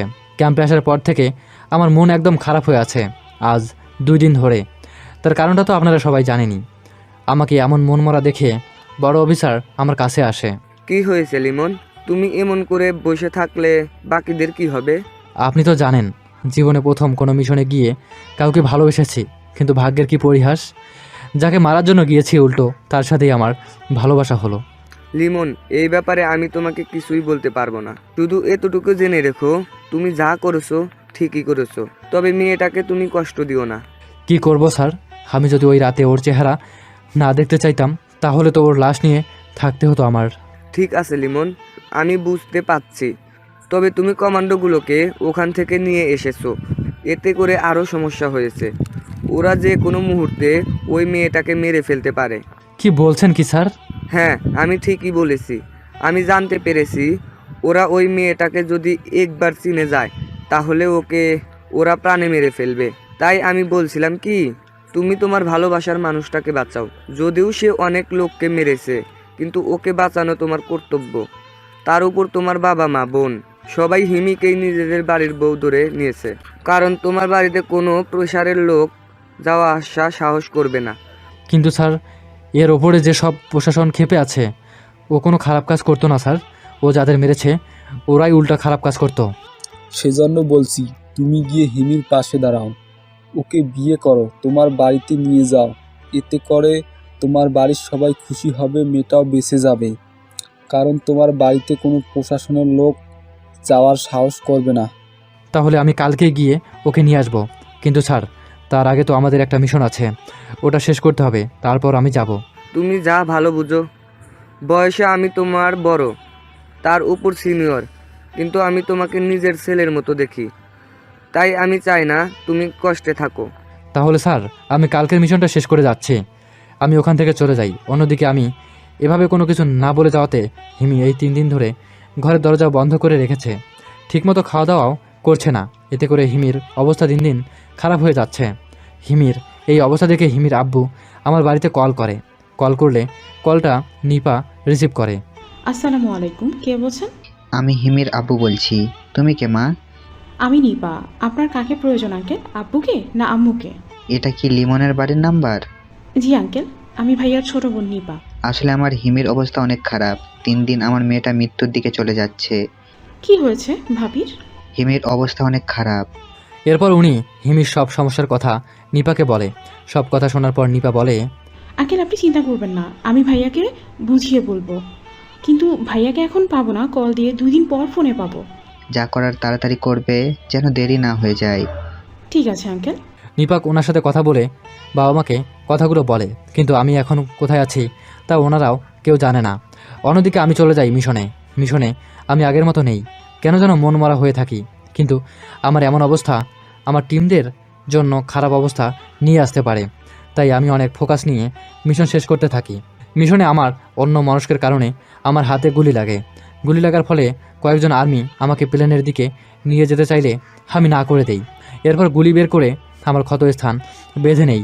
এরপর হিমির কথা চিন্তা করে আমি আরও অনেক হিংস্র হয়ে উঠে পড়ি। এক এক করে ওদের সবাইকে মেরে ফেলি। ওদের সবাইকে মেরে আমি আমার টিমদের নিয়ে চলে আসি ক্যাম্পে। আমার এমন অবস্থা দেখে বড় স্যার জানতে চাইলে বাকি অফিসার আমার সব কথা খুলে বলে। লিমন, এমন করলে তুমি মিশন শেষ করতে পারবে না। তোমাকে একটা কথা বলার ছিল লিমন। তোমার বোন কল দিয়েছিল, বলল হিমির অবস্থা অনেক খারাপ। ঠিকমতো খাবার না খাওয়াতে মেয়েটার অবস্থা এতটাই খারাপ যে তুমি না গেলে ওকে বাঁচানো সম্ভব হবে না। তুমি ওর কাজ নিয়ে চিন্তা করো না। আমি তোমাকে কথা দিচ্ছি লিমন, তোমার সাথে ওর বিয়ের পর আমি ওর সব রেকর্ড মুছে দিব। তাই আমি চাই তুমি ওকে বাঁচাও। বড় অফিসারের কথা শুনে আমি একটা হেলিকপ্টার নিয়ে বেরিয়ে যাই হিমির বাড়ির উদ্দেশ্যে। ওখানে গিয়ে দেখি বাড়ির চারপাশে অনেক কমান্ডো, সাথে পুলিশ। আমি ওখানে যাওয়াতে ওরা আমার দিকে বন্দুক তুলে ধরে, কিন্তু ওই সময়ে আমি আমার নিজের পরিচয় দেওয়াতে ওরা বন্দুক নামিয়ে নেয়। এখানে আপনারা কেন এসেছেন? স্যার, আমরা জানতে পেরেছি হিম ইসলাম আসলে একে, তাই আমরা ওনাকে গ্রেফতার করতে এসেছি। যদি উনি আমাদের হাতে ধরা না দিতে চায় তাহলে ওনাকে মেরে ফেলার অর্ডার আছে। এই রকম অর্ডার কে দিয়েছে? স্যার দেখুন, আমরা এই ব্যাপারে কিছু জানি না। আমাদের এই পুলিশের সাথে আসতে বলা হয়েছে, তাই আমরা এসেছি। কিন্তু ভেতরে কোনো লোকজন আছে কিনা তা আমরা জানি না। তার সাথে ভেতরে কতটা বিপদ এই সম্পর্কে আমরা জানি না, তাই ভেতরে না গিয়ে এখানে অপেক্ষা করতেছি। স্যার, আপনি এখানে কেন এসেছেন? সে বিষয়ে পরে বলবো। তোমরা এখানে অপেক্ষা করো। ভিতরে যা কিছু হয়ে যাক না কেন, কেউ গুলি করবে না। যদি কেউ গুলি করো তাহলে তাকে মেরে ফেলতে আমার 1 সেকেন্ডও সময় লাগবে না। তাই তোমরা এখানেই থাকবে। ঠিক আছে, তাই হবে। আপনি ভেতরে যান, আমরা পাহারা দিচ্ছি। আমি ভিতরে চলে যাই। ভিতরে গিয়ে দেখি রফিকুল ইসলাম অনেক ভয় পেয়ে আছে। সেজন্য আমি ওনার কাছে যাই। উনি আমাকে ধরে বলতে থাকে, লিমন, মেয়েটাকে বাঁচাও। ও যে একদম কয়েকদিন ধরে খাওয়া দাওয়া বন্ধ করে দিয়েছে। তার উপর বাড়ির বাইরে পুলিশ, কমান্ডো। কি করব আমি কিছু বুঝতে পারছি না। আঙ্কেল আপনি একদম চিন্তা করবেন না, আমি হিমিকে নিয়ে যাব হাসপাতালে। কিন্তু বাইরে ওরা দাঁড়িয়ে আছে, ওরা তো হিমিকে দেখা মাত্রই গুলি করে দিবে। আপনি একটুও চিন্তা করবেন না, আমি হিমিকে নিয়ে যাব ডক্টরের কাছে। এখানেও তো ওরা চলে আসবে। আসতে পারবে না, আমি অন্য একটা হাসপাতালে নিয়ে যাব, যেখানে কোনো লোক আসতে পারবে না। আপনি দেরি না করে চলুন, হিমিকে বের করে নিতে হবে। আমি হিমির কাছে গিয়ে ওকে ধরে কান্না করতে থাকি। এই প্রথম আমি কান্না করছি হিমিকে জড়িয়ে ধরে, কেননা হিমি অনেক শুকিয়ে গেছে, চেহারাটা অনেক খারাপ হয়ে গেছে, অনেকটা কালো হয়ে গেছে, সেই মায়াবী চেহারাটা যেন হারিয়ে গেছে। এইদিকে হিমিও আমাকে দেখে কান্না করে দেয়। লিমন, তুমি এসেছো? আমি মনে হয় আর বাঁচবো না লিমন। কিছু হবে না তোমার হিমি, কিছু হতে দেব না, আমি তো আছি, কিচ্ছু হতে দেব না। আমি তোমাকে হাসপাতালে নিয়ে যাব। তা সম্ভব না লিমন, বাইরে কমান্ডো আর পুলিশ, ওরা আমাকে বাঁচতে দিবে না লিমন। তোমাকে এটা নিয়ে ভাবতে হবে না, আমি হিমিকে কোলে তুলে নেই। আমার পিছু পিছু রফিকুল ইসলাম আসতে থাকে। আমার কোলে হিমিকে দেখে পুলিশগুলো বন্দুক তাক করে। এতে হিমি ভয় পেয়ে আমাকে জড়িয়ে ধরে। কিছু হবে না তোমার, আমি আসি তো, আমি থাকতে এরা তোমার কোনো ক্ষতি করতে পারবে না। এই, তোদের সাহস কী করে হয় আমার দিকে বন্দুক তাক করার? আমার এই চেঁচানো দেখে পুলিশসহ কমান্ডোগুলো ভয় পেয়ে আছে। আমি হিমিকে নিয়ে হেলিকপ্টারে বসাই, সাথে রফিকুল ইসলামও উঠে বসে। আমি হেলিকপ্টার ওড়ানোর জন্য প্রস্তুত। তখন আমি ওদের বলি, আমি ওকে নিয়ে যাচ্ছি, এতেই তোমাদের ভালো হবে, আমার পিছু ছেড়ে দাও। কথাগুলো বলে আমি হেলিকপ্টার নিয়ে চলে যাই আর্মির হাসপাতালে, যেখানে আর্মির লোকদের কোনো সমস্যা হলে ওদের এই হাসপাতালের ভিতরে চিকিৎসা করা হয়। এখানে আর্মির লোক ছাড়া বাহিরের কাউকে চিকিৎসা দেওয়া হয় না। তবে কোনো পথশিশু এবং গরিব লোক হলে পাশেই আর্মি হাসপাতালে একটা শাখা আছে, ওখানে ওদের চিকিৎসা করা হয়। এই আর্মির হাসপাতালের ভিতরে ডক্টর, নার্স, এমনকি যারা এখানে কাজ করে ওরা প্রত্যেকেই আর্মি অফিসার। আমি হেলিকপ্টার নিয়ে হাসপাতালের ছাদে নামি। ওখানে আগে থেকেই ডক্টর, নার্স সহ সবাই রেডি করা ছিল। আমি চলে আসলেই নার্সগুলো হিমিকে হেলিকপ্টার থেকে নামায় এবং ভিতরে নিয়ে যায়। সাথে আমি ডক্টরকে এটাও বলি, ডক্টর, যে করেই হোক হিমিকে সুস্থ করে তুলবেন। যদি অন্য কোনো প্রশাসন আসে ওকে নিয়ে যাওয়ার জন্য, তাহলে আমাদের হেডকোয়ার্টারে কল দিবেন, তাহলেই হবে। আর না হয় গেটে থাকা অফিসারদের বলবেন বাইরে থেকে আসা অন্য কোনো বাহিনী যেন ভিতরে আসতে না দেয়। কথাগুলো বলেই আমি চলে আসি ক্যাম্পে। ক্যাম্পে এসে বড় স্যারকে ধন্যবাদ জানাই। ধন্যবাদের কিছুই নেই লিমন, তুমি প্রথম কোনো মেয়েকে ভালোবেসেছে, আমি চাই না তুমি তাকে হারাও। স্যার, আমাকে একটা মিশনে যেতে হবে, আর ওই মিশনে আমি 15 জন অফিসার নিয়ে যাচ্ছি। আপনি হিমির দিকে খেয়াল রাখবেন। কিসের মিশন লিমন? তুমি মিশনে যাবে অথচ সেই মিশনের কথা আমি জানি না? স্যার, এটা ব্যক্তিগত মিশন, আমি না আসা পর্যন্ত আপনি হিমির খেয়াল রাখবেন, আর আমার বাবা মা ও আমার ছোট বোনকে এখানে নিয়ে আসার ব্যবস্থা করবেন। ঠিক আছে, আমি এখনই অফিসার পাঠিয়ে দিচ্ছি, ওরা তোমার পরিবারকে এখানে নিয়ে আসবে। কথাগুলো বলে আমি রেডি হয়ে নেই, সাথে 15 জন অফিসারকে নিয়ে চলে যাই মিশনে। আজকের মিশনটা হচ্ছে হিমির লোকের বিরুদ্ধে, কেননা হিমির সবগুলো তথ্য তানু প্রকাশ করে দিয়েছে, সেজন্য আজকে হিমির এই অবস্থা। আমি অফিসারদের নিয়ে চলে যাই হিমির আস্তানায়। আস্তানায় যাওয়ার বিকল্প পদ্ধতি আমি হিমির থেকে জেনে নেই। আমি 2 জন অফিসারকে জঙ্গলের ভিতর পজিশন নিতে বলি এবং বাকি অফিসারদের নিয়ে জঙ্গলের ভিতরে থাকা একটা টার্নেলের ভিতরে চলে যাই। ভিতরে গিয়ে আমিও বাকি অফিসার মিলে ওদের সবাইকে গুলি করে মেরে ফেলি। এখন শুধু তানু বাকি আছে, তাই আমি তানুর সামনে যাই। কি দোষ করেছিল যে তুই হিমির সাথে বেইমানি করেছিলি? কারণ আমি চেয়েছি মাফিয়া কুইন হতে, তাই। মাফিয়া কুইন, তাই না? এই মাফিয়া কুইন হওয়ার লোভে আজকে তোকে মরতে হচ্ছে। কথাগুলো বলেই আমি তানুকে গুলি করে মেরে ফেলি। এই টানেল দিয়ে বের হওয়ার আগেই ভিতরে রকেট দিয়ে সব উড়িয়ে দেই, যাতে করে এখানে ভিতরে যা কিছু আছে সব এখানেই শেষ হয়ে যায়। অন্যদিকে আর্মি ডক্টররা হিমিকে সুস্থ করে তোলে। হিমির জ্ঞান ফিরলে শুধু আমাকেই খোঁজে। হিমির আব্বু হিমিকে বলে, তুই কোনো চিন্তা করিস না মা, লিমন ফিরে আসবে তোর কাছে, ও একটু বাইরে গিয়েছে, এই দেখ তোর সাথে কারা দেখা করতে এসেছে। এরপর হিমি একটু মাথাটা ঘুরিয়ে দেখে আমার বাবা মা ও নিপা দাঁড়িয়ে আছে। হিমি ওনাদের দেখে চোখের পানি ফেলতে থাকে। কাঁদছি না মা, দেখবি সব ঠিক হয়ে যাবে, তুই আমার ঘরের একমাত্র বৌমা হবি। হ্যাঁ ভাবি, তুমি একদম চিন্তা করো না, ভাইয়া কাজে গিয়েছে, কালকেই ফিরে আসবে। তার আগে তোমাকে সুস্থ হতে হবে, যাতে করে ভাইয়া তোমাকে আগের মতো দেখে। এইদিকে হিমি অনেকটা সুস্থ হলে আমার বাবা মা হিমি ও হিমির বাবাকে আমাদের বাড়িতে নিয়ে আসে। অন্যদিকে আমি মিশন শেষ করে ক্যাম্পে আসি। ক্যাম্পে এসে হিমির কথা জিজ্ঞাসা করে জানতে পারি হিমি এখন সুস্থ আছে। তোমার বাড়িতেই আছে। আমি 5 জন আর্মি অফিসার ও দিয়েছি, যাতে ওনাদের কোনো অসুবিধা না হয়। কি বলে যে আপনাকে ধন্যবাদ দিব স্যার। কেউ কি নিজের বাবা সমবয়সী কাউকে ধন্যবাদ দেয়? তুমি এখন বাড়িতে যাও আর হিমিকে বিয়ে করে লম্বা একটা ছুটি কাটাও। কিন্তু স্যার আপনাকেও আমার সাথে যেতে হবে। কিন্তু আমি না থাকলে এই দিকটা। চিন্তা করবেন না, অন্য একজন সামলে নিবে। ঠিক আছে, চলো তাহলে।